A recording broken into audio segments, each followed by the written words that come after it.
The letter arrived on a Wednesday afternoon in late September 1878, carried by a young postal courier who looked like he had ridden through hell itself to deliver it, and when Kellan Jamison unfolded the crumpled paper with trembling fingers, his heart stopped at the desperate scrawl that read, "They are going to force me to marry Samuel Whitmore in 5 days. Please, if you ever cared for me at all, come quickly." Kellan stood on the porch of his ranch outside Prescott, Arizona, the letter clutched in his weathered hands as the afternoon sun beat down mercilessly on his shoulders. The handwriting belonged to Natalie Foster, the woman he had loved since they were both 18 years old, the woman who had disappeared from his life 3 years ago without explanation or goodbye. His fingers traced the ink as if he could feel her desperation bleeding through the paper itself, and his jaw clenched with a determination that burned fiercer than the desert heat surrounding him. He did not waste time questioning why she had written or how she had found him. The only thing that mattered was the terror he could read between every hastily written line, the plea that spoke of a woman trapped with no way out. Kellan turned on his heel and strode into the ranch house, his mind already calculating distances and routes. Colfax, California. He knew the town, a mining settlement nestled in the Sierra Nevada foothills, easily 300 miles northwest of his current location. 3 days of hard riding if he pushed himself and his horse to their absolute limits, stopping only when absolutely necessary. His foreman, a grizzled man named Dutch who had worked the ranch for 15 years, looked up from mending a saddle when Kellan burst into the stable. "Boss, what is going on?" "I need Thunder saddled and provisioned for a long journey," Kellan said, his voice sharp with urgency. 3 days minimum, maybe 4. I am leaving within the hour." Dutch set down his tools and stood, concern etching deeper lines into his already weathered face. 3 days? Kellan, what has happened?" "Someone needs my help," Kellan replied, already pulling his best saddle from its rack. "Someone important. I need you to manage things here until I return, however long that takes." The older man studied him for a moment, then nodded slowly. "This about that girl? The one you have not talked about but think about every time you stare off toward the mountains?" Kellan met his eyes. "Yes." "Then you better ride fast," Dutch said, and moved to help him prepare. Within 45 minutes, Kellan had packed everything he would need: dried meat, hardtack, 2 full canteens, ammunition for his rifle and revolver, a bedroll, and a change of clothes. Thunder, his massive black stallion, stamped impatiently as Kellan secured the saddlebags and checked the cinches twice. The horse seemed to sense his rider's urgency, tossing his head and snorting with barely contained energy. Kellan swung into the saddle and looked down at Dutch. "If I am not back in 2 weeks, send word to the sheriff in Colfax." "Be careful out there," Dutch warned. "That is rough country between here and California, especially if you are planning to take the shortcuts." "Careful takes too long," Kellan replied, and with a touch of his heels, Thunder surged forward into a ground, eating lope that would carry them north and west, toward the woman who haunted his dreams, and now needed him more desperately than ever. The first day of riding blurred into a relentless push against time itself. Kellan followed trails that most travelers avoided, cutting through arroyos and across rocky terrain that would have been treacherous for a less skilled horseman. Thunder proved his worth a dozen times over, navigating obstacles with the sure-footedness of a mountain goat while maintaining a pace that ate up the miles. They stopped only twice during daylight hours, once to water the horse at a small creek and again to let Thunder rest for 20 minutes while Kellan forced himself to eat some jerky and hardtack. As the sun began its descent toward the western horizon, painting the desert in shades of orange and crimson, Kellan's mind drifted back to the last time he had seen Natalie. It had been in the summer of 1875, in the town of Tombstone, where her father had been working as an assayer. Kellan had been a young ranch hand then, just 21 years old, working a cattle drive that had brought him through town. He had met Natalie at a church social, and from the moment their eyes locked across the room, he had been lost. She had been 19 then, with copper-colored hair that caught the light like burnished metal, and eyes the color of spring grass. Her smile had been shy but genuine, and when she laughed at something he said, it was the most beautiful sound he had ever heard. They had spent every possible moment together during the 2 weeks his cattle drive remained near Tombstone, walking along the dusty streets in the evening, talking about dreams and futures, and all the possibilities that lay ahead for two young people in the wild expanse of the Arizona Territory. Kellan had promised to return for her after his drive ended, promised to come back and court her properly, to ask her father for permission to marry her. She had kissed him goodbye behind her father's house, tears streaming down her face, and whispered that she would wait for him no matter how long it took. But when he returned 3 months later, money saved and hope burning bright in his chest, he found the house empty and the neighbors telling him that the Foster family had packed up and left in the middle of the night. No one knew where they had gone or why they had departed so suddenly. Kellan had spent weeks searching, following every lead and asking questions in every town within 100 miles. But Natalie and her family had vanished as completely as if they had never existed. He had eventually given up the search and poured his grief and frustration into building his own ranch, working himself to exhaustion every day so he would not have time to think about what he had lost. The years had passed, and while the sharp edge of loss had dulled, he had never forgotten her. He had never even looked at another woman, because none of them were Natalie, and his heart refused to settle for anything less. Now, as thunder carried him across the darkening landscape, Kellan felt that old hope rekindling mixed with a fierce protective rage. Someone was trying to force Natalie into marriage against her will, and the very thought made his blood boil. He did not know who this Samuel Whitmore was, but the man had made a grave mistake in thinking he could claim Natalie without a fight. The moon rose full and bright, casting silvery light across the desert, and Kellan did not stop riding. He could feel thunder beginning to tire beneath him, but the stallion was strong and willing, pushing forward with the kind of heart that separated a good horse from a great one.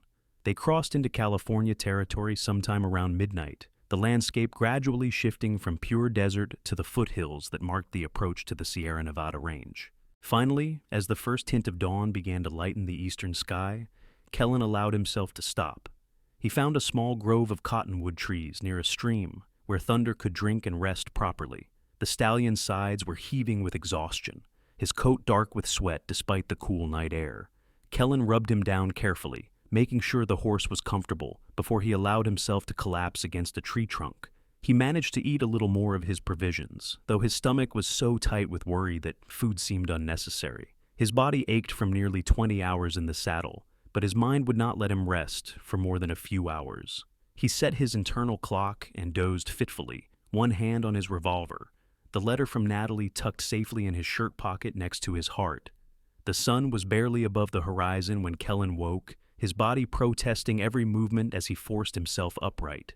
Thunder looked better after the rest, though the horse would need more recovery time than Kellan could afford to give him.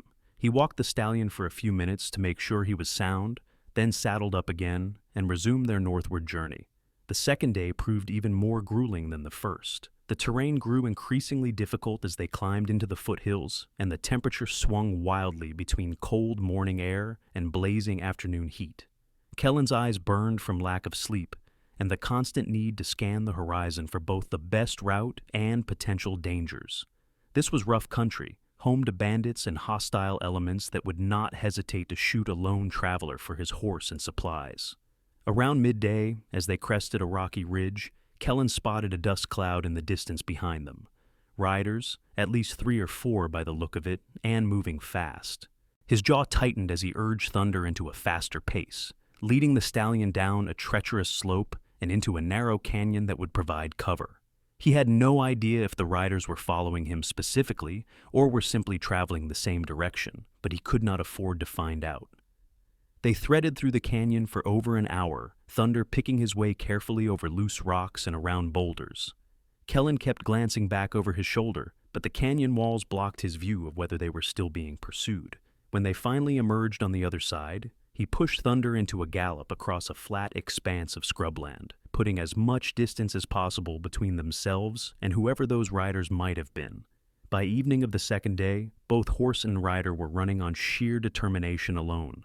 Kellan's vision had started to blur around the edges, and he knew he was pushing himself dangerously hard, but the thought of Natalie trapped and desperate kept him moving forward.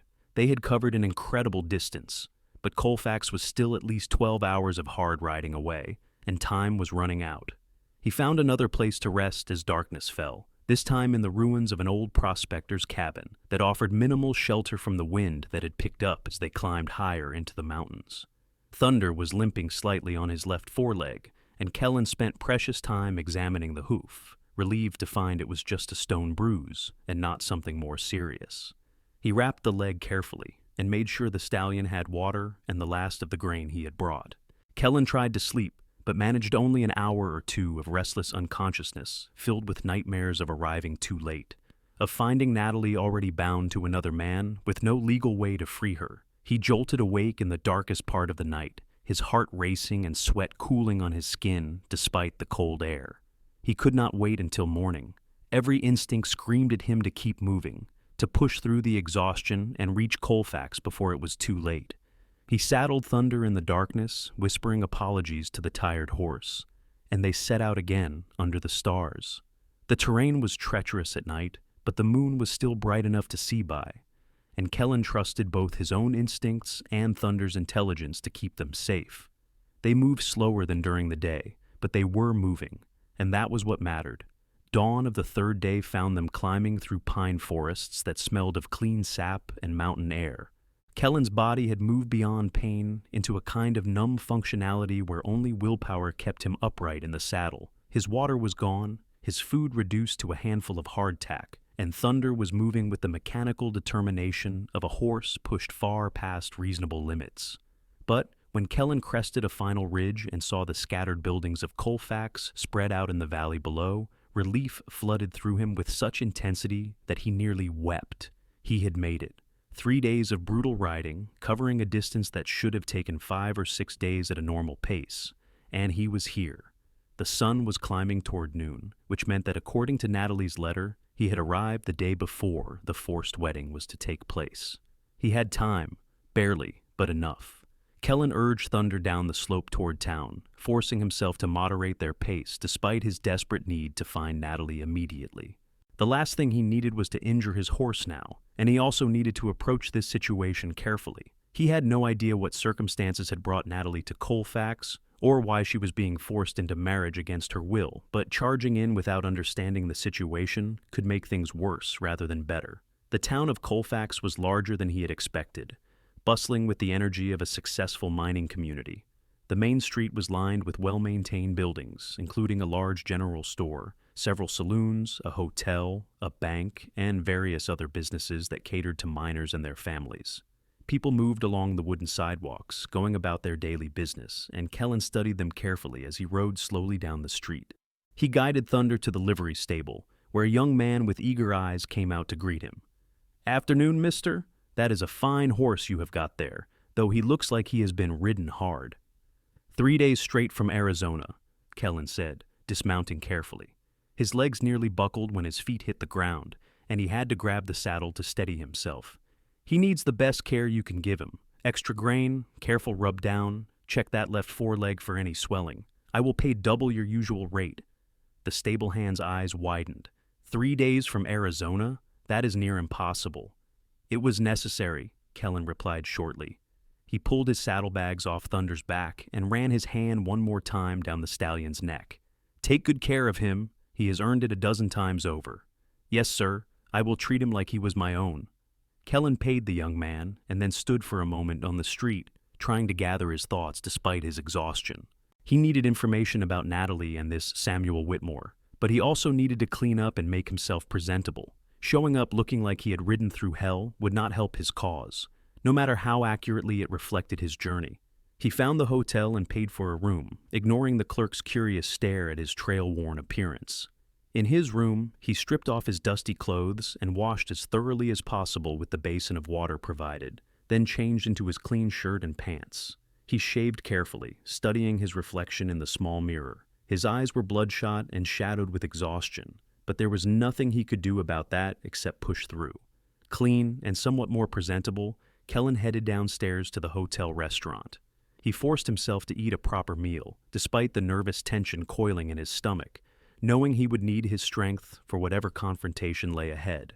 As he ate, he listened carefully to the conversations around him, hoping to pick up any information about the Foster family or Samuel Whitmore. His patience was rewarded when 2 older women at a nearby table began discussing wedding preparations.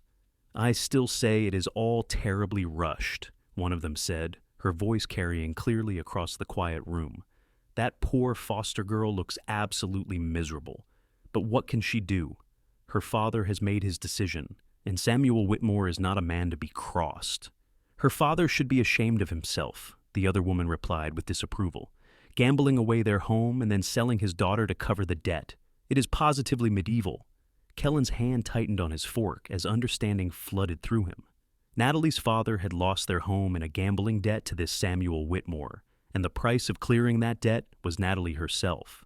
Rage burned through him, hot and fierce, but he kept his expression neutral and continued eating as if he had not heard anything particularly interesting. "When is the wedding?" the first woman asked. "Tomorrow afternoon at 3 o'clock at the church on the hill." Samuel insisted on a proper ceremony with the whole town invited, though I cannot imagine why he would want witnesses to such a shameful arrangement. "He wants everyone to see that he won," her companion said darkly. "That man collects things, whether it is mining claims or businesses or people, and he likes everyone to know what belongs to him." Kellan finished his meal and paid his bill, his mind racing with plans. He had until 3 o'clock tomorrow afternoon, which gave him a little over 24 hours to figure out how to stop this wedding and free Natalie from whatever trap her father had led her into. But first, he needed to see her, to let her know that he had received her letter and had come as she asked. He approached the hotel clerk. "I am looking for the Foster family. Can you tell me where they are staying?" The clerk gave him a suspicious look. "What business do you have with them?" "Personal business," Kellan replied evenly. "I am an old friend of the family." "They are staying at the Whitmore house," the clerk said reluctantly. "Big place on the north end of town. You cannot miss it. But I would not recommend just showing up there.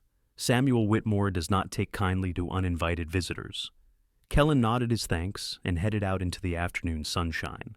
He found the Whitmore house easily enough, an imposing two-story structure that stood apart from the other buildings, surrounded by a wrought iron fence that spoke of wealth and possession. The house itself was painted white with black shutters, beautiful in a cold and unwelcoming way. He stood across the street, studying the property and trying to figure out his next move. He could not simply walk up to the front door and ask to see Natalie, not if she was being held here against her will by a man powerful enough to manipulate her father into this arrangement. He needed to find a way to contact her privately, to let her know he was here without alerting Whitmore or her father. As he watched, a woman emerged from the back of the house carrying a basket of laundry. She was middle-aged with kind eyes, wearing the simple dress of a household servant. Kellan made a quick decision and crossed the street, approaching her with what he hoped was a non-threatening demeanor. "Excuse me, madam," he said quietly. "I need your help." The woman looked up, startled, then glanced nervously toward the house. "I am sorry, sir, but if you have business with Mr. Whitmore, you need to go to the front door." "My business is not with Whitmore," Kellan said urgently. "It is with Miss Natalie Foster. I am a friend, and she wrote to me asking for help. I need to see her, just for a moment, without anyone else knowing." The woman studied him for a long moment, and something in his face must have convinced her of his sincerity. "She is in the east bedroom on the second floor," she whispered. "Her father keeps her door locked from the outside, but there is a trellis beneath her window. If you were to come back after dark, when the household is asleep, you might be able to climb up and speak with her." "Thank you," Kellan breathed. "Thank you so much." "That poor girl has cried herself to sleep every night since they arrived here," the woman said, her eyes filling with sympathy. "Whatever you are planning, I hope you can help her." Kellan retreated back to the hotel to wait for darkness, every minute feeling like an hour. He tried to rest, knowing he needed to recover some strength, but sleep remained elusive. His mind kept replaying memories of Natalie as she had been 3 years ago, wondering how much she had changed, whether she would even want to see him after all this time.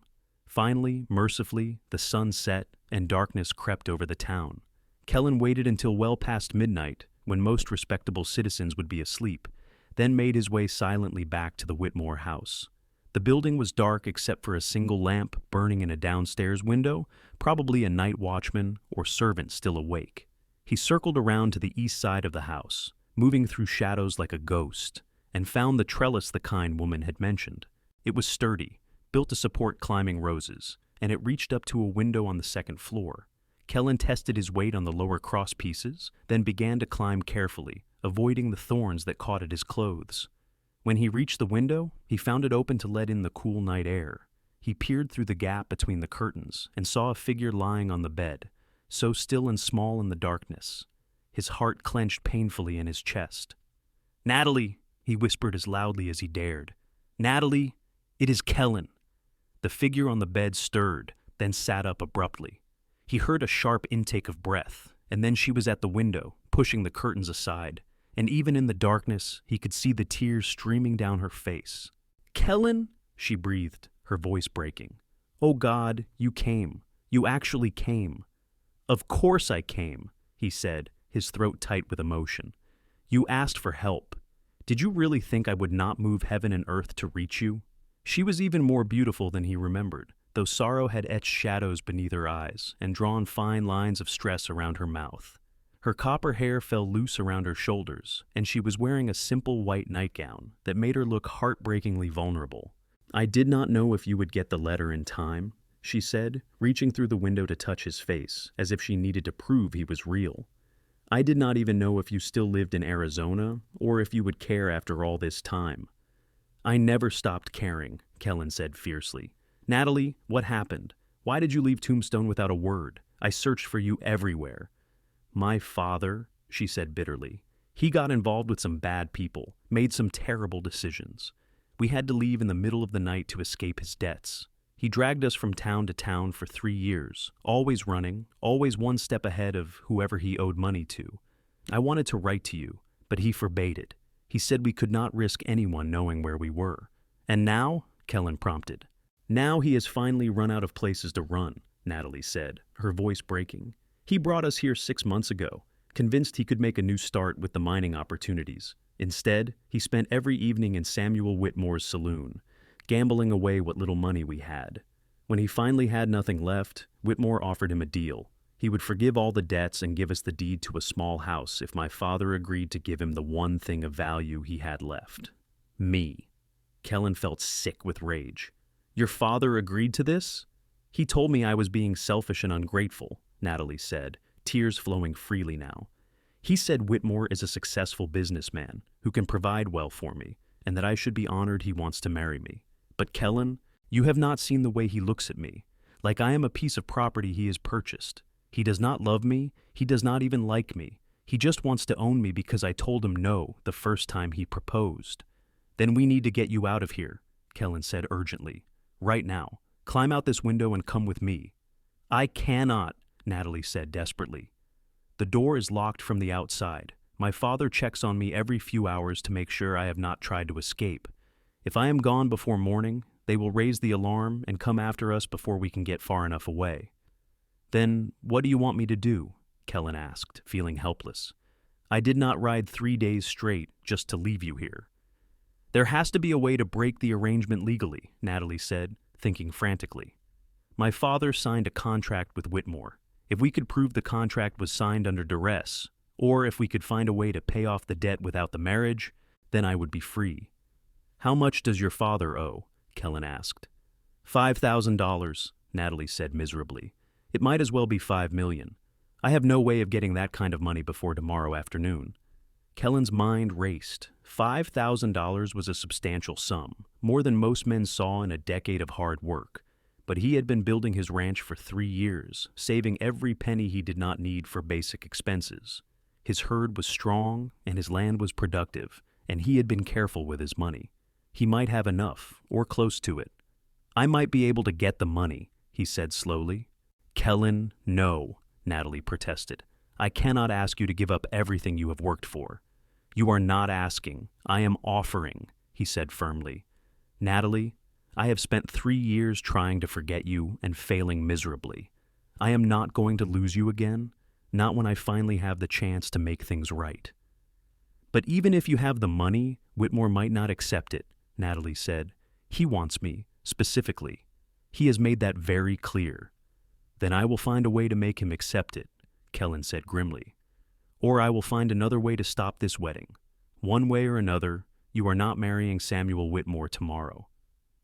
Natalie reached through the window and grabbed his hand, holding it tightly.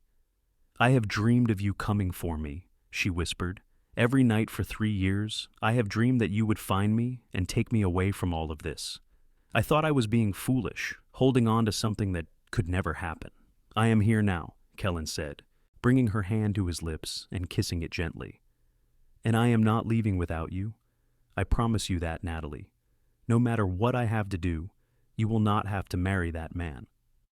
They talked for another hour, voices hushed and urgent, making plans and contingencies. Kellan told her about his ranch in Arizona, about the life he had built and the home he could offer her. Natalie told him more about her father's decline and Whitmore's increasing possessiveness. By the time Kellan finally climbed back down the trellis, they both felt steadier, less alone in facing what was to come. Kellan returned to the hotel and spent the remaining hours before dawn going through his saddlebags and counting every dollar he had brought with him. He had $4,300 in cash and banknotes, saved over 3 years of careful management and hard work. It was not quite enough, but it was close. He would have to find a way to make up the difference or convince Whitmore to accept what he had. When the bank opened at 9 o'clock, Kellan was waiting at the door. The banker, a distinguished man with silver hair and sharp eyes, looked up from his desk as Kellan entered. "Good morning, sir. How can I help you?" "I need to speak with you about Samuel Whitmore," Kellan said directly. "Specifically, about a debt he holds against a man named Richard Foster." The banker's expression grew guarded. "I am afraid I cannot discuss the financial affairs of other clients." "I am not asking you to discuss them," Kellan said.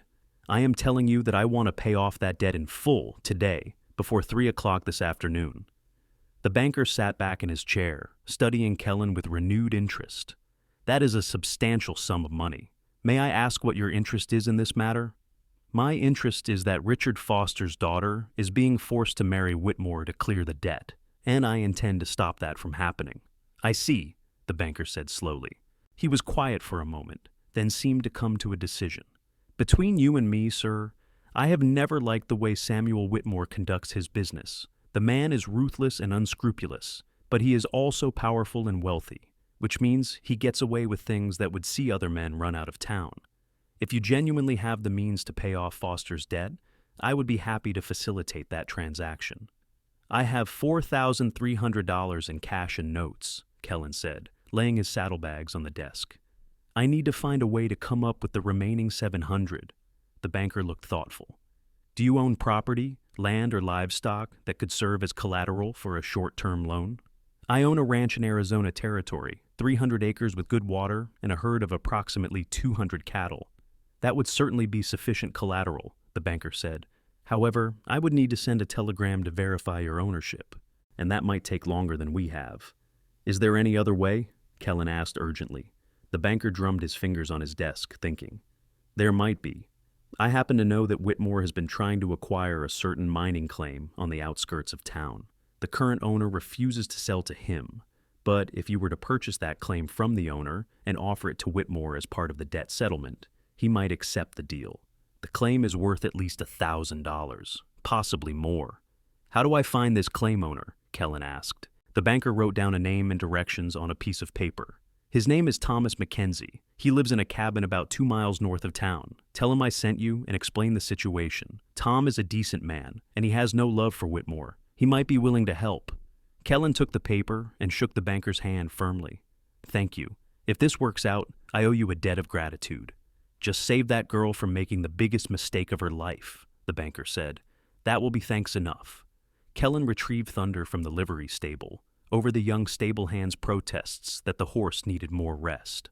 "I know," Kellan said apologetically, "but this is an emergency, and I promise I will not push him hard, just a gentle ride out and back." He found Thomas Mackenzie's cabin exactly where the banker had indicated, a sturdy structure built into the side of a hill, with a small mining operation visible nearby. Mackenzie himself turned out to be a weathered man in his 50s, with intelligent eyes and a firm handshake. Kellan explained the situation as concisely as possible, watching Mackenzie's expression shift from suspicion to understanding to something that looked like satisfaction. "So Whitmore is trying to force some poor girl to marry him to clear a debt?" Mackenzie said when Kellan finished. "That sounds exactly like something he would do. The man is a snake, always has been. He has been after my claim for 2 years, making threats and trying to intimidate me into selling. I have held out purely out of spite at this point." "Would you be willing to sell it to me?" Kellan asked. "I can pay you $700 cash right now, which I know is less than it is worth, but I would be using it to pay off Foster's debt to Whitmore. You would have the satisfaction of knowing your claim helped free someone from his clutches." Mackenzie laughed, a rough sound that held genuine amusement. "Son, I like the way you think, but I am going to do you one better. I will sell you the claim for $700, but I am also going to come with you when you confront Whitmore. I want to see the look on his face when he realizes he is finally getting my claim, but only because it is being used to stop one of his schemes." "I would be grateful for the support," Kellan said honestly. They shook hands on the deal, and Mackenzie wrote out a quick deed of sale while Kellan counted out the $700. Then they rode back to town together, arriving just after noon. Kellan went straight to the bank, where the banker was waiting with the paperwork ready. "Did Mackenzie agree to help?" the banker asked. "He did," Kellan confirmed. "We have the full amount of the debt, plus collateral that Whitmore has been trying to acquire for years." "Excellent," the banker said with satisfaction. "Now, we need to get word to Whitmore and arrange a meeting before the wedding. This needs to be handled in a legal and official capacity, so he cannot weasel out of the agreement." "Where can we find him?" Kellan asked. "He will be at his house, preparing for the wedding," the banker said. "I will send a messenger requesting his immediate presence here at the bank on urgent financial business. He will not be able to resist that." The banker was right. Within 30 minutes, Samuel Whitmore strode into the bank with the arrogant confidence of a man who owned half the town and was used to getting his way. He was in his mid-40s, well-dressed and handsome in a cold sort of way, with dark hair graying at the temples and eyes that assessed everything in terms of value and possession. "This better be important, Charles," Whitmore said to the banker. "I have a wedding to attend in less than 3 hours." "It is very important, Samuel," the banker said calmly. "This gentleman, Mr. Jamison, has come to settle Richard Foster's debt to you in full." Whitmore's eyes snapped to Kellan, and his expression hardened. "Foster's debt is not for sale. We have an arrangement. An arrangement that involves you forcing an unwilling woman into marriage," Kellan said, his voice steady despite the anger burning in his chest. "That is not an arrangement. That is extortion." "My business with Richard Foster is none of your concern," Whitmore said coldly. "It became my concern the moment Natalie Foster wrote to me begging for help," Kellan replied. "And I am here to make you a legitimate offer. $5,000 cash, paid in full today, to clear Foster's entire debt. In exchange, you will release Natalie from any obligation to marry you and return the deed to the Foster home." "I am not interested in your money," Whitmore said flatly. "The arrangement stands." "You have not heard the full offer yet," Mackenzie spoke up from where he had been standing quietly in the corner. "Show him, son." Kellan placed the deed to Mackenzie's mining claim on the banker's desk. "In addition to the $5,000, you will receive full ownership of the Mackenzie claim that you have been trying to acquire for 2 years. Whitmore's eyes widened slightly, the first crack in his composed demeanor. He picked up the deed and examined it carefully, then looked at Mackenzie with undisguised surprise. "You are willing to sell your claim?" "I am willing to let it be used to stop you from railroading an innocent girl into a marriage she does not want," Mackenzie said. "That is not quite the same thing, but the end result works for you, does it not?" Whitmore set down the deed and walked to the window, staring out at the street. Kellan could practically see him calculating, weighing his desire to possess Natalie against the practical value of what was being offered. The mining claim was worth potentially far more than $5,000 if it was properly worked, and Whitmore was, above all else, a businessman. "Who are you to Natalie Foster?" Whitmore asked suddenly, turning to face Kellan. "Someone who cares about her happiness and well-being," Kellan replied evenly. "Someone who will not stand by and watch her forced into a marriage that is nothing more than a business transaction to you. And if I refuse your offer, what then? Then I will stand up in that church this afternoon when the preacher asks if anyone objects to the marriage, and I will tell everyone present exactly how you manipulated her father's gambling debts to force this union," Kellan said. "I will make sure every person in this town knows that you had to buy yourself a wife, because no decent woman would marry you willingly." Whitmore's face flushed with anger, but Mackenzie laughed again. "He has got you there, Samuel. Your pride would never survive that kind of public humiliation, and you know it." The banker cleared his throat. "For what it is worth, Samuel, Mr. Jamison's offer is extremely generous. The mining claim alone is worth more than Foster's debt, and you would be receiving it free and clear along with the cash payment." From a purely financial standpoint, you would be making a profit on this transaction. Whitmore was silent for a long moment, and Kellan held his breath, every muscle in his body tensed. If Whitmore refused, he would have to find another way to stop the wedding, even if it meant physically preventing Natalie from going to the church. He would do whatever it took, consequences be damned. Finally, Whitmore spoke. "I want the money and the claim deed, plus written acknowledgement from Richard Foster that all debts between us are settled and he has no further claim to the house he was promised." "Agreed," Kellan said immediately, "on the condition that you also provide written acknowledgement that Natalie Foster is released from any obligation to marry you and that you will make no further demands on her or her family." "Fine," Whitmore bit out. "Draw up the papers, Charles." The banker worked quickly, preparing documents that outlined every aspect of the agreement. Richard Foster was summoned to the bank, and when he arrived, his face went pale at the sight of Kellan. "What is going on here?" Foster demanded, his voice shaking. "Your debt to Mr. Whitmore is being settled by Mr. Jamison," the banker explained. "You are required to sign these documents acknowledging that your debt is paid in full and that your daughter is released from her agreement to marry Mr. Whitmore." "You cannot do this," Foster said, but there was no real strength behind his words. "Samuel and I had an agreement. An agreement that sold your daughter like property," Kellan said, unable to keep the disgust out of his voice. "Sign the papers, Foster, or I will make sure everyone in this town knows what kind of father you are." Foster's hands shook as he signed the documents, his face a mask of shame and defeat. Whitmore signed next, his expression tight with controlled anger, followed by Kellan and the banker as witnesses. Money changed hands, deeds were transferred, and within an hour the entire arrangement was complete and legally binding. Whitmore left the bank without another word, his back rigid with suppressed fury. Foster followed shortly after, refusing to meet anyone's eyes. Mackenzie clapped Kellan on the shoulder. "Well done, son. You just outmaneuvered one of the most ruthless men in California. That girl is lucky to have someone like you fighting for her." "I just need to tell her," Kellan said, relief flooding through him so intensely he felt lightheaded. "She is probably terrified right now, thinking she is going to have to go through with the wedding." "The house is still locked up with her inside," the banker pointed out. "How do you plan to reach her?" "The same way I did last night," Kellan replied, "through her window." He left the bank and headed straight for the Whitmore house, not caring who saw him this time. It was just past 2 o'clock, and the wedding was supposed to start in less than an hour. He needed to reach Natalie before someone came to collect her for the ceremony. The Whitmore house was quiet when he arrived, and he slipped around to the east side just as he had the night before. He climbed the trellis quickly, his heart pounding with urgency, and found Natalie sitting on the edge of her bed, wearing a simple white dress that was clearly meant to serve as her wedding gown. Her face was streaked with tears, and she looked up at the sound of his tapping on the window with an expression of such hopeless despair that it broke his heart. Then she saw it was him, and hope flared in her eyes like a flame. She rushed to the window and pushed it open. "Kellan, what is happening? I heard people moving around downstairs, and my father came to check on me an hour ago looking strange. He would not tell me anything."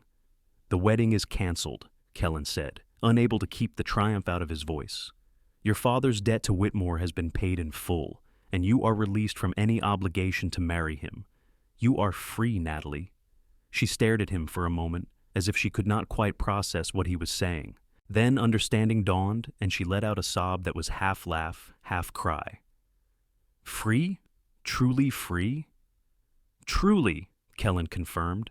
"I have the legal documents to prove it. Whitmore has no claim on you or your family anymore." "But how?" Natalie asked, reaching through the window to grip his hands. "How did you get that much money so quickly?" "I gave him everything I had saved from 3 years of working my ranch, plus a mining claim that he had been trying to acquire," Kellan explained. "It does not matter.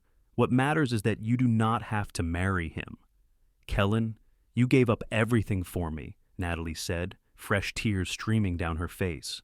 "Your savings, your security, everything you worked for." "I did not give up everything," Kellan said firmly. "I still have my ranch and my land and my herd. I just do not have much cash anymore, but I can build that back up.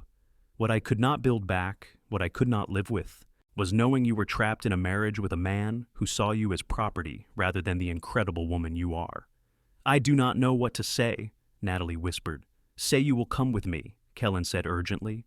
Say you will leave this place and come back to Arizona with me. Say you will let me court you properly this time, the way I should have 3 years ago. Say you will give me a chance to prove that I can make you happy." "Yes," Natalie said without hesitation. "Yes to all of it. I would leave with you right now if I could." "Then let us make that happen," Kellan said. "Do you have anything in this room you need to take with you?" "Just a few personal items," Natalie said, looking around. "But the door is still locked from the outside. How do I get out?" "The same way I got in," Kellan said, gesturing to the window. "Can you climb down the trellis in that dress?" "I can climb down in anything if it means escaping this house," Natalie said with determination. She quickly gathered a few items into a small bag, then hitched up her skirt and climbed through the window. Kellan helped steady her as she found her footing on the trellis, and together they descended carefully to the ground. The moment her feet touched the earth, Natalie turned and threw her arms around his neck, holding him tightly. "Thank you," she whispered against his chest. "Thank you for coming for me. Thank you for believing me when I asked for help." Kellan wrapped his arms around her, finally allowing himself to truly feel the relief and joy of having her safe and free in his embrace. "I will always come for you," he promised, "no matter where you are or how far I have to travel. You never have to doubt that." They stood like that for a long moment, just holding each other, before practical concerns reasserted themselves. "We need to leave town," Kellan said reluctantly, pulling back slightly. "I do not trust Whitmore not to try something, legal documents or not. The sooner we put distance between you and him, the better I will feel." "What about my father?" Natalie asked, though her voice lacked any real warmth when she mentioned him. "What about him?" Kellan replied. "He was willing to sell you to clear his debts. Do you really want to say goodbye to him?" Natalie was quiet for a moment, then shook her head. No, I do not. He made his choice when he agreed to Whitmore's terms. I am making mine now." "Then let us go," Kellan said, taking her hand. They made their way quickly through the back streets of Colfax to the livery stable, where Thunder was rested and ready. The young stable hand's eyes widened when he saw Natalie in her wedding dress, but Kellan pressed some coins into his hand and said, "If anyone asks, you never saw us." "Yes, sir," the young man agreed quickly, pocketing the money. Kellan swung into the saddle and pulled Natalie up behind him. She wrapped her arms around his waist, and he could feel her trembling, though whether from fear or relief or simple exhaustion, he could not tell. He urged Thunder into a steady trot out of town, heading south and east toward Arizona and home. They rode for several hours, putting as much distance as possible between themselves and Colfax before the sun began to set. Finally, Kellan found a suitable place to make camp, in a small grove near a stream. He helped Natalie down from the horse and began unpacking his minimal supplies. "I am sorry I do not have more to offer you," he said, embarrassed by the meager provisions. "I used most of my supplies on the ride here, and I did not exactly have time to stock up before we left." "You just freed me from a forced marriage and carried me away on horseback," Natalie said with a tired smile. "I am not about to complain about sleeping on the ground for a few nights." Kellan built a small fire while Natalie changed out of the wedding dress and into the simple travel clothes she had packed. When she emerged from behind a screen of bushes, wearing a practical skirt and blouse with her copper hair braided down her back, she looked more like the girl he remembered from Tombstone. The haunted look had faded from her eyes, replaced by something that looked like hope. They sat by the fire and shared what food Kellan had left, talking quietly about everything and nothing. Natalie told him more about the 3 years since they had been separated, about the constant moving and her father's increasing desperation as his gambling debts mounted. Kellan told her about building his ranch, about the hard work and long hours and the satisfaction of creating something that was entirely his own. "What will happen now?" Natalie asked eventually. "With your ranch, I mean. You said you gave Whitmore everything you had saved." "I still have the ranch itself," Kellan said. "The land and the livestock. I just do not have much operating capital anymore, which means it will be harder to make improvements or buy new stock. But I can rebuild. It will take time, but I have done it before." "We can do it together," Natalie said softly. "If you still want me, that is. I know 3 years is a long time, and you might have changed your mind about what you wanted." Kellan reached out and took her hand, lacing their fingers together. "I have not changed my mind about anything," he said firmly. "Natalie, I fell in love with you the first moment I saw you at that church social in Tombstone. I loved you when you were 19, and I loved you when you disappeared, and I loved you every day for 3 years, even though I thought I would never see you again. Nothing has changed, except that now I actually have you here with me, and I am not letting you go again." Natalie's eyes filled with tears, but she was smiling. "I loved you too," she whispered. "I loved you then, and I love you now, and I am so grateful that you came for me when I needed you most." Kellan pulled her closer, and she came willingly, settling against his chest as they watched the fire burn low. They talked until the stars came out, making plans and sharing dreams, rediscovering each other after 3 years apart. When Natalie finally fell asleep, exhausted from the emotional turmoil of the day, Kellan held her carefully and watched over her, feeling like the luckiest man in the world, despite having just spent every dollar he owned. They traveled for 6 more days, taking their time on the return journey since they were no longer racing against a deadline. Kellan was careful to pace Thunder appropriately, and they stopped frequently to let both the horse and Natalie rest. The days fell into a comfortable rhythm, and with each mile they traveled, Natalie seemed to relax more, the tension and fear gradually leaving her shoulders. They talked endlessly, filling in all the gaps and missing pieces from their 3 years apart. Kellan learned that Natalie had tried to write to him several times, but her father had intercepted and destroyed the letters. She had thought about running away to find him, but she had no money and no way of knowing if he was even still in Arizona. The letter she had finally managed to send had been smuggled out by the kind housekeeper at the Whitmore house, who had taken pity on her desperation. Natalie, in turn, learned about the early struggles of building the ranch, about the near disasters and small victories that had shaped the last 3 years of Kellan's life. She learned that he had named the ranch the Morning Star, after something she had said to him during one of their walks in Tombstone, about how hope was like the morning star, always there even when you could not see it. "You named your ranch after something I said?" Natalie asked, touched beyond words. "You were my hope," Kellan replied simply. "Even when I thought I had lost you, even when I tried to convince myself to move on, you were always there in the back of my mind. Naming the ranch after you seemed fitting." On the evening of the 6th day, as they crossed into Arizona territory, Kellan pointed to a range of mountains in the distance. "That is where we are headed," he said. "The ranch is in the valley just beyond those peaks. We should arrive sometime tomorrow afternoon." Natalie studied the mountains, trying to imagine the life that waited for her there. "Are you nervous?" she asked. "About bringing me to your ranch? Your foreman will be surprised to see you return with a woman." "Dutch will be surprised, but he will also be pleased," Kellan said confidently. "He has been after me for years to find a wife and settle down properly. He will probably offer to throw us a wedding celebration the moment we arrive." "A wedding?" Natalie repeated softly. "Is that what you want? To marry me?" Kellan reined Thunder to a stop and turned in the saddle so he could see her face properly. "Natalie Foster, I have wanted to marry you since approximately the 3rd day I knew you. The only reason I am not asking you right this moment is because I want to do it properly. I want to court you first, let you get used to the ranch and the life there, make sure it is really what you want. But yes, more than anything in this world, I want to marry you." "I do not need to be courted," Natalie said, her eyes shining. "I already know what I want, and it is you. It has always been you." "Even so," Kellan said gently, "you have just escaped from being forced into one marriage. I do not want you to feel pressured into another one, even if the circumstances are completely different." "You are nothing like Samuel Whitmore," Natalie said fiercely. "You rode 3 days without stopping to save me from him. You gave up everything you had to buy my freedom. You have never treated me like property or like something to be possessed. When you look at me, you see me, not just something you want to own." "Because you are not something to be owned," Kellan said. "You are a person with your own dreams and desires and opinions, and those things matter just as much as mine do. Any marriage we have would be a partnership, not an ownership." "Then ask me," Natalie said boldly. "Ask me properly, Kellan Jamison, because I can promise you right now that my answer will be yes." Kellan dismounted and helped her down from Thunder's back, then took both her hands in his.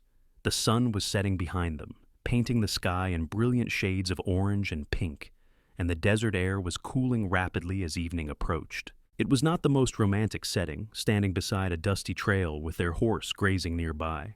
But Kellan thought it was perfect because Natalie was there, looking at him with so much love in her eyes that he could barely breathe. "Natalie Foster," he said, his voice rough with emotion. "I loved you from the moment I met you, and I will love you until the day I die. Will you do me the honor of becoming my wife, of building a life with me at Morning Star Ranch, of being my partner and my love for all the years we have ahead of us?" "Yes," Natalie said, tears streaming down her face but smiling wider than he had ever seen. "Yes, absolutely yes. I will marry you, Kellan, and I will love you for the rest of my life." He pulled her into his arms and kissed her properly for the first time in 3 years, pouring all his love and relief and joy into that single moment. She kissed him back just as fiercely, her arms wrapped tightly around his neck, and when they finally broke apart, they were both breathless and laughing. "We should probably keep riding," Kellan said eventually, though he made no move to release her. "We still have a few hours before full dark." "Or we could make camp here," Natalie suggested, a slight blush coloring her cheeks. "We are not in a hurry anymore, and I would like to spend some time properly celebrating our engagement." Kellan felt his own face heat, but he nodded. "I will make camp." They spent the evening wrapped in each other's arms, talking about wedding plans and future dreams. Natalie wanted a simple ceremony, just something small and meaningful with a few close friends. Kellan agreed, saying he had never wanted anything elaborate. They debated whether to get married right away or wait a few months, finally settling on a compromise of 6 weeks, which would give Natalie time to settle into ranch life and for them to arrange a proper celebration. The next afternoon, as promised, they arrived at Morning Star Ranch. Dutch came running out of the main house when he spotted them approaching, his weathered face breaking into a huge grin when he saw Natalie riding behind Kellan. "Well, I will be damned," Dutch said as they dismounted. "You actually found her, and from the looks of things, you brought her home." "Dutch, this is Natalie Foster," Kellan said, unable to keep the pride out of his voice. "My fiancée. Natalie, this is Dutch, my foreman and the man who has kept this ranch running while I was gone." "Fiancé?" Dutch repeated, his grin growing even wider. "Well now, that is the best news I have heard in years. Welcome to Morning Star Ranch, Miss Foster. I hope you are prepared for a lot of hard work, because this young man has built something special here, but it takes constant effort to maintain it."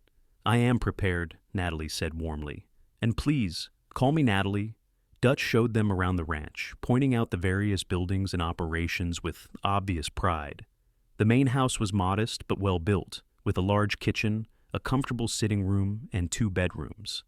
The barn was sturdy and filled with good quality equipment, and the pastures beyond were dotted with healthy cattle. It was clear that Kellan had invested every ounce of his energy into making Morning Star Ranch successful, and the results spoke for themselves. "It is wonderful," Natalie said sincerely when the tour was complete. "Kellan, you have built something really special here." "We have built something special," Kellan corrected. "From now on, this is as much yours as it is mine." The next 6 weeks passed in a blur of activity and adjustment. Natalie threw herself into ranch life with enthusiasm, learning how to manage the household, help with the livestock, and handle the dozens of small tasks that kept a working ranch functioning. She proved to be a quick learner and a hard worker, earning Dutch's respect and the admiration of the few ranch hands Kellan employed. In the evenings after the work was done, Kellan and Natalie would sit together on the porch and watch the sun set over the mountains, talking about their plans for the future. They wanted to expand the ranch eventually, maybe add some horses to complement the cattle operation. They talked about children, both agreeing they wanted a large family when the time was right. They talked about improvements to the house, about building a proper garden, about all the small details that went into creating a life together. True to his word, Dutch organized a wedding celebration, inviting everyone from the surrounding area. The ceremony itself was simple, held in the small church in the nearest town, with a circuit preacher officiating. Natalie wore a dress she had made herself from fabric Dutch had helped her purchase in town, a beautiful creation in pale blue that brought out the green in her eyes. Kellan wore his best suit, carefully cleaned and pressed for the occasion. When the preacher pronounced them husband and wife, and Kellan kissed Natalie in front of all their friends and neighbors, he felt like his heart might burst from happiness. This was the moment he had dreamed about for over 3 years. the moment he had thought might never come. And now it was real, and Natalie was his wife, and they had their whole lives ahead of them. The celebration afterward was loud and joyful, with plenty of food and music and dancing. Natalie was welcomed warmly by their neighbors, many of whom shared stories about Kellan's dedication to building his ranch and expressed their happiness at seeing him finally settled with a good woman. Dutch made a speech that had everyone laughing and crying by turns, talking about how Kellan had worked himself nearly to death for 3 years, and how it was about time he had someone to share his life with. When the celebration finally wound down and they returned to the ranch house, now officially theirs to share as husband and wife, Kellan carried Natalie over the threshold and set her down gently in the sitting room. "Welcome home, Mrs. Jamison," he said softly. "It feels like home already," Natalie replied, looking around at the space that was now fully hers as well as his. "I cannot believe how lucky I am. 6 weeks ago I thought my life was over, and now I am married to the man I love, living in a beautiful place with a future full of possibilities." "I am the lucky one," Kellan insisted, pulling her close. "You took a chance on me, on this life, on everything we are building together. Not every woman would be willing to work as hard as you have been working." "I am not working," Natalie said. "I am building our life, our home, our future. There is a difference. This is not work when I am doing it with you, for us. This is what I want to be doing." They stood together in the quiet house, holding each other and marveling at how far they had come. From the desperate letter that had sent Kellan on a 3-day ride across 2 territories, to the confrontation with Whitmore, to the journey home, and these 6 weeks of preparation, every moment had led them to this perfect ending that was really just a beginning. The first year of their marriage brought challenges and triumphs in equal measure. The lack of operating capital that had resulted from paying off Natalie's debt to Whitmore meant they had to be extremely careful with every expenditure. But they managed through a combination of hard work and careful planning. Natalie proved invaluable in managing the household finances, finding ways to stretch their limited resources without sacrificing quality of life. By the spring of 1879, the ranch was thriving despite their financial constraints. The cattle herd had grown through careful breeding, and Kellan was able to sell a significant number of animals at a good price, which helped replenish some of their depleted savings. They used part of the money to make improvements to the ranch, including a new barn and better fencing for the pastures. In early summer, Natalie discovered she was pregnant. Kellan's reaction when she told him was everything she could have hoped for, sweeping her into his arms and spinning her around while laughing with pure joy. They spent the following months preparing for the baby's arrival, converting the second bedroom into a nursery, and making plans for how they would manage the ranch with an infant in the house. Their son was born in February of 1880, a healthy baby, with his father's dark hair and his mother's green eyes. They named him James after Kellan's father, who had passed away when Kellan was young. Holding his son for the first time, Kellan was overwhelmed with gratitude for the life he had built, for the woman who had made it all possible, for the family they were creating together. Natalie proved to be a natural mother, balancing the demands of caring for an infant with her responsibilities on the ranch. Kellan was an attentive father, often carrying James in a sling while he worked so Natalie could have breaks to rest or handle other tasks. Dutch, who had initially seemed uncertain about having a baby around the ranch, became completely besotted with little James, often volunteering to watch him so Kellan and Natalie could have time together. 2 years later, in 1882, they welcomed a daughter named Clara. She had Natalie's copper-colored hair and a personality that was pure determination from the moment she was born. James, now a toddler, was fascinated by his baby sister, and the house filled with the sounds of childhood laughter and occasional squabbles. By 1883, 5 years after that desperate 3-day ride to Colfax, Morning Star Ranch had grown into one of the most successful operations in the region. Kellan had been able to add the horse breeding program he had dreamed about, and his reputation for quality livestock spread throughout Arizona Territory.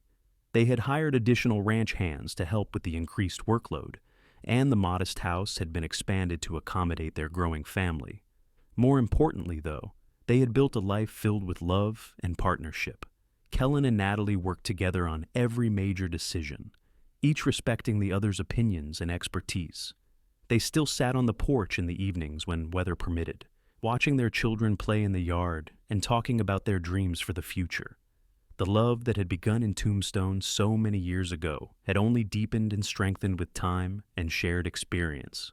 One evening in late summer, as they sat watching the sunset with James and Clara playing nearby, Natalie leaned against Kellan's shoulder and sighed contentedly.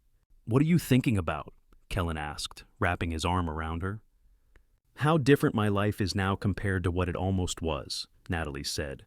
"If you had not gotten my letter, or if you had not been able to reach me in time, or if you had not been willing to give up everything to free me from Whitmore, I would be trapped in a loveless marriage with a man who saw me as property. Instead, I am here with you, with our children, living a life I never dared to dream was possible. I will always be grateful that you had the courage to write that letter," Kellan said, "and that the postal courier was fast enough to get it to me in time. Those 3 days of writing were the hardest thing I've ever done, but they brought me to you, so I would do it again 1,000 times over." "You saved me," Natalie said softly. "In every way a person can be saved." "We saved each other." "Yibor," Kellan corrected. "You gave me a reason to build something meaningful instead of just working myself to death on a remote ranch. You gave me a family and a home and a future worth fighting for. We are partners in this life, Natalie. We always have been." James ran up to them at that moment, breathless and excited. "Papa, Mama, look what Clara and I found." He held out his hand to reveal a smooth river rock, perfectly round and polished by water and time. "That is beautiful," Natalie said warmly. "Where did you find it?" "Down by the creek," James explained. "Can we keep it?" "Of course," Kellan said.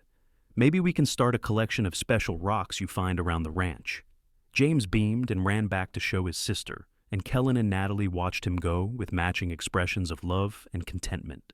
As the years continued to pass, Morning Star Ranch grew from a successful operation into a legacy. They welcomed 2 more children, another son named Thomas in 1885, and a daughter named Rose in 1887, completing their family of 6. The ranch itself expanded to include more land and more livestock, providing a comfortable living for their family and employment for a number of local workers. Kellan and Natalie remained deeply in love through all the challenges and triumphs that life brought them. They faced droughts and difficult winters, celebrated good harvests and successful sales, navigated the trials of raising children in the sometimes harsh environment of Arizona Territory, and did it all together as true partners. Their children grew up hearing the story of how their parents met, fell in love, were separated, and then were reunited by a desperate letter and a 3-day ride that defied all reasonable limits.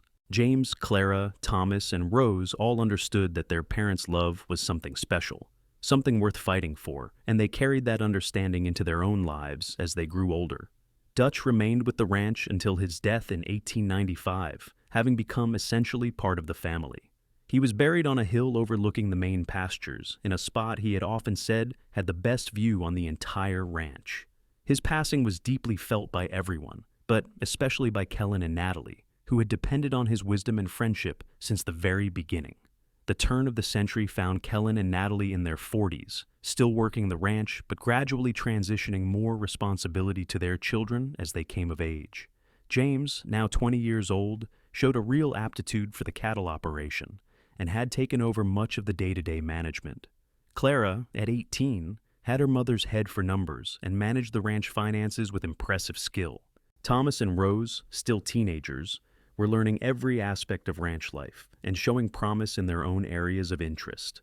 On their 20th wedding anniversary in 1898, Kellan took Natalie back to the spot where he had proposed to her all those years ago, the place on the trail between Colfax and Morning Star Ranch, where they had stood at sunset and promised their lives to each other.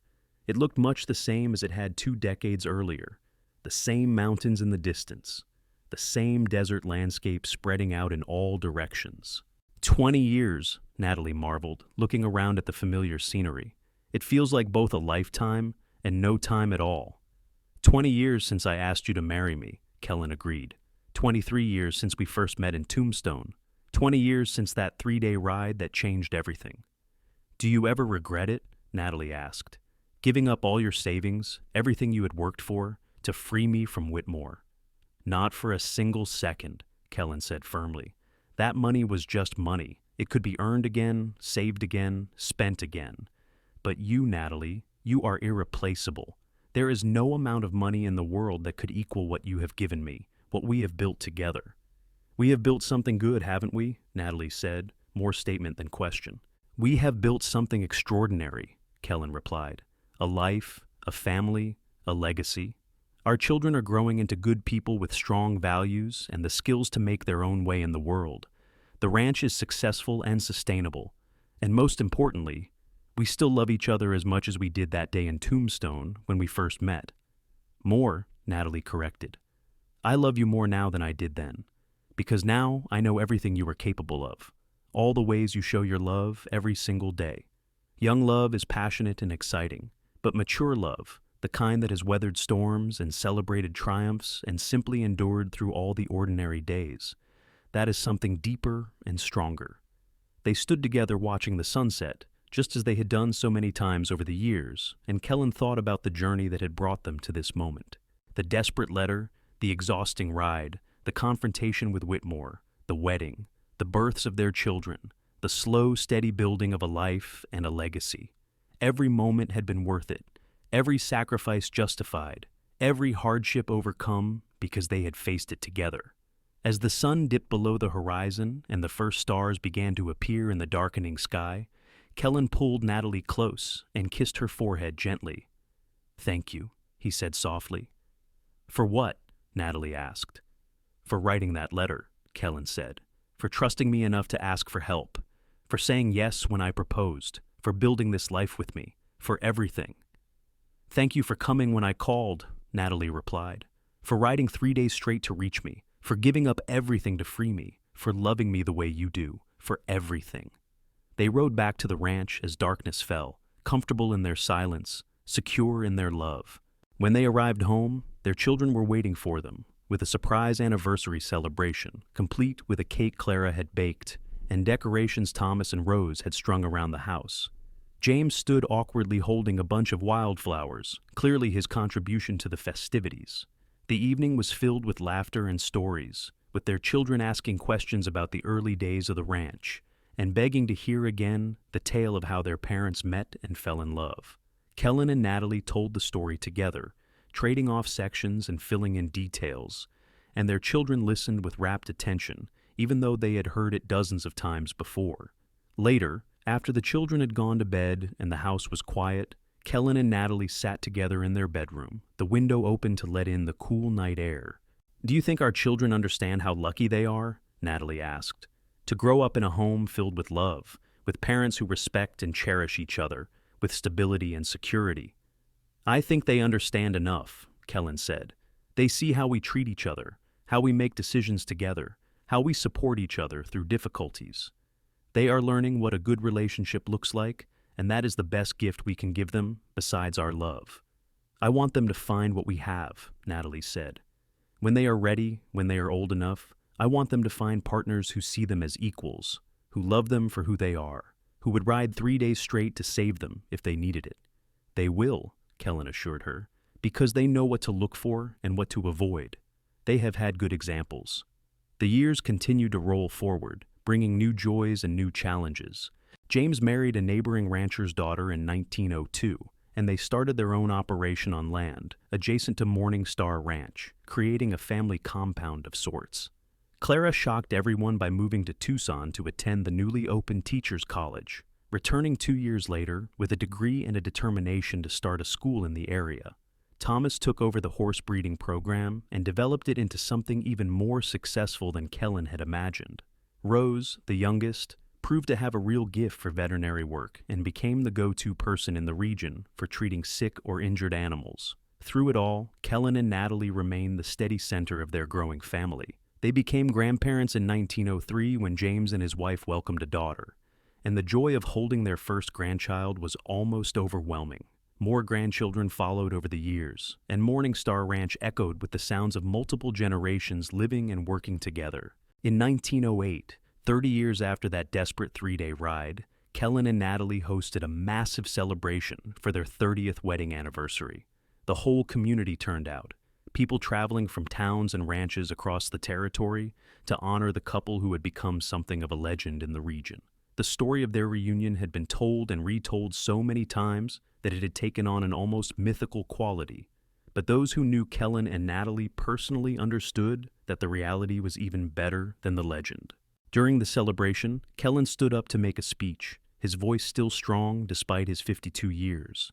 30 years ago, I received a letter from the woman I loved, begging me to help her. I rode for 3 days straight to reach her, and in doing so, I found not just the woman I loved, but my entire future. Everything good in my life, everything I am proud of, everything that makes me happy, all of it stems from that moment when I decided that no distance was too far and no sacrifice was too great if it meant being with Natalie. I would do it all again tomorrow if I had to, and I would count myself the luckiest man alive to have the opportunity. Natalie stood beside him, tears streaming down her face, and added her own words. I wrote that letter in desperation, not really believing anyone would come, certainly not believing that help could arrive in time. But Kellan came, and he saved me in ways I could not have imagined. He did not just free me from an unwanted marriage.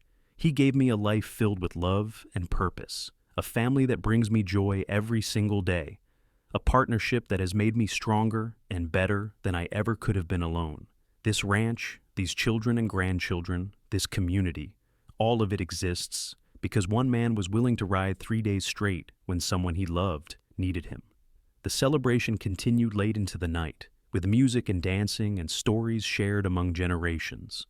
As Kellan and Natalie watched their children and grandchildren laughing together, they felt the deep satisfaction of knowing they had built something lasting, something that would continue long after they were gone. The years that followed brought the inevitable changes that come with age. Kellan and Natalie gradually stepped back from the active management of the ranch, content to let their children and grandchildren take the reins, while they enjoyed a slower pace of life. They spent their days tending a large garden, taking slow rides around the ranch to visit all their favorite spots, and sitting on that same porch where they had spent so many evenings talking about their dreams. In 1915, as World War I raged in Europe and the world seemed to be changing faster than anyone could keep up with, Kellan and Natalie celebrated their 57th anniversary. They were both in their late 50s now, with gray in their hair and lines on their faces that spoke of lives well lived. But when they looked at each other, they still saw the young people who had fallen in love in Tombstone all those years ago. 57 years since we met, Natalie said softly as they sat together on the porch one evening. 37 years since we married. Can you believe it? Sometimes it feels impossible that so much time has passed, Kellan agreed. Other times, it feels like we have always been together. Like there was never a time when you were not part of my life. I think about that letter sometimes, Natalie admitted, the one I wrote begging you to help me.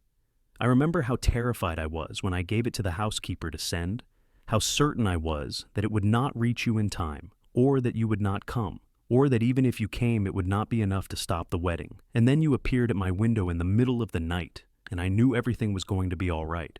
I think about those 3 days of writing, Kellan said. How Thunder and I pushed ourselves to the absolute limit, how I was so exhausted I could barely think straight, but how none of it mattered because you needed me. I have never been more focused or more determined in my entire life than I was during those 3 days. Everything else fell away except the need to reach you before it was too late. You made it with a day to spare, Natalie reminded him with a smile. That was cutting it rather close. But I made it, Kellan pointed out. That is what matters. I got there in time, and everything worked out the way it was supposed to. They sat in comfortable silence for a while, watching the sun paint the sky in brilliant colors as it set behind the mountains. This view, this moment, this life they had built together, it was everything Kellan had dreamed of during that desperate ride across 2 territories, and so much more than he could have imagined. Do you have any regrets? Natalie asked quietly. Anything you wish you had done differently? Kellan considered the question seriously, then shook his head. No, not a single one. Every decision I made, every sacrifice, every hardship, all of it brought me here, to this moment, with you. I would not change anything even if I could, because changing anything might mean losing what we have. I feel the same way, Natalie said. Even the bad parts, even being forced to leave Tombstone and spending 3 years running from my father's debts, even nearly being forced to marry Whitmore, All of it was necessary to bring us to this place. I would not trade our life for anything." As the stars began to appear in the darkening sky, their grandchildren came running up to the porch, begging for a story before bedtime.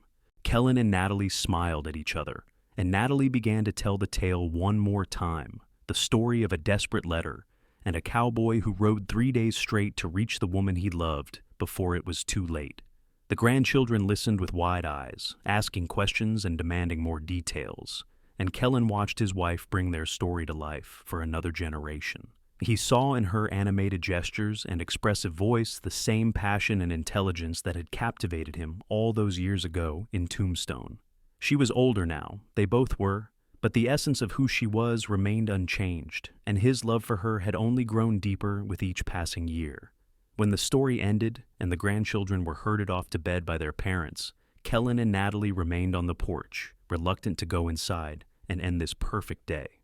"I love you," Kellan said simply, the words as true and heartfelt as the first time he had spoken them. "I love you too," Natalie replied, leaning her head on his shoulder. "Thank you for riding 3 days straight to save me. Thank you for giving me this life." "Thank you for writing that letter," Kellan said, wrapping his arm around her.